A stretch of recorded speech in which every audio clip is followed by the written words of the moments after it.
A terrible tragedy, Ollie, in North Queensland yesterday. Of course, the zipline tragedy. If we go to the front page of the Cairns Post, the headline there is Bucket List Horror. Tributes to Dad killed on Dream Jungle zipline trip with wife. There was silence, then screaming.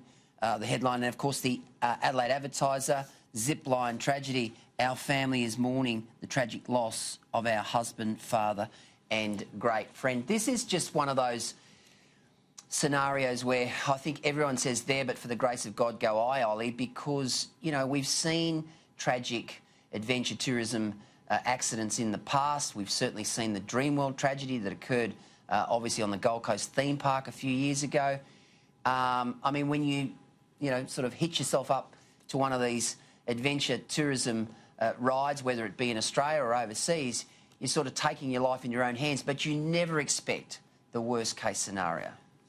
No, you don't. And this is such a tragedy, particularly in one of the most beautiful parts of our country, in Cape Tribulation there in northern Queensland. And, you know, zip lines, or what they used to be called, flying foxes, you know, very, very popular adventure tourism opportunities. And I know here in Perth at the moment as well, we've got this glorious new stadium, state-of-the-art Optus Stadium, where you see the footy and the cricket played at the moment, and there's talk about putting a zip line from there over to the other side of the river. It would be a great tourist attraction.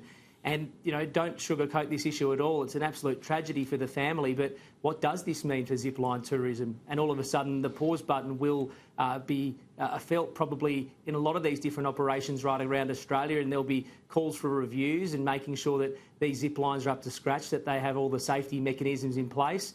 We don't know the full extent of what happened in this particular example in Cape Tribulation, but the ramifications for adventure tourism in Australia and around the world with zip lines could be very severe as a result of this, Gleeso. Just a tragedy, Genevieve. Yeah, absolutely. And I think you hit on the nail on the head, Gleeso, when you said it's very reminiscent of the Dreamworld tragedy, in that these people were just out to have a good time. They would have been the furthest thing from their mind that they were in any kind of danger.